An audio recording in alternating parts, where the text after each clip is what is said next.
Yo, what's up mga ka-treasure? Nandito tayo ngayon sa Festival Mall for the longest toy event here at Alabang, SuperCon PH Festiblast 2025.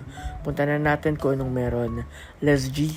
At ayan, simulan na nating maglibot-libot. Pero before that, again hanggang January 4, 2026 pa nandito yung event.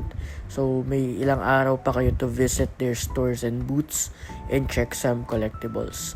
So ito yung pinaka-longest, as I said, na toy event ngayong taon dito around Alabang. So ilang weeks din silang nandito, probably around 2 weeks yung event na nagaganap ngayon.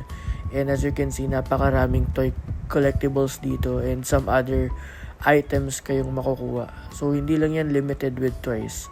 So meron din dyan mga ibang klase pang collectibles.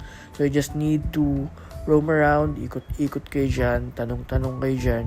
And as far as I know, pwede namang makipag-bargain eh. If the price is right, kung magkasundo, binibigay naman yan. So yung mga sellers dito, mostly kakilala na natin kasi karamihan sa kanila, doon din tayo bumibili. So ayan, meron pang may birthday dog dito. Happy birthday, doggo. So ayan, balik tayo dito. So yung mga sellers, as I said, sila din naman madalas yung nandito sa events. Even outside Alabang, yung mga nasa Toycon, yan, sila din yan, karamihan. So probabilities, kilala ko na yung karamihan dito. Pero ayun nga, approachable yung mga yan and they are very easily na ka-transact. So, kausapin nyo lang sila, tanong lang kayo dyan kung like meron ba kayong certain collectible na hanap. And most naman sa kanila is very accommodating. Even hanapan pa nga kayo nyan eh. Kung wala sila ngayon, offeran kayo nyan, baka gusto mo hanap kita tapos bayad ka na lang sa akin pag may nakita tayo ganyan. So, napaka friendly ng mga sellers dito. So, again, ito yung event na malapit sa amin. And kung taga-Alabang lang kayo, San Pedro, Parañaque, yan.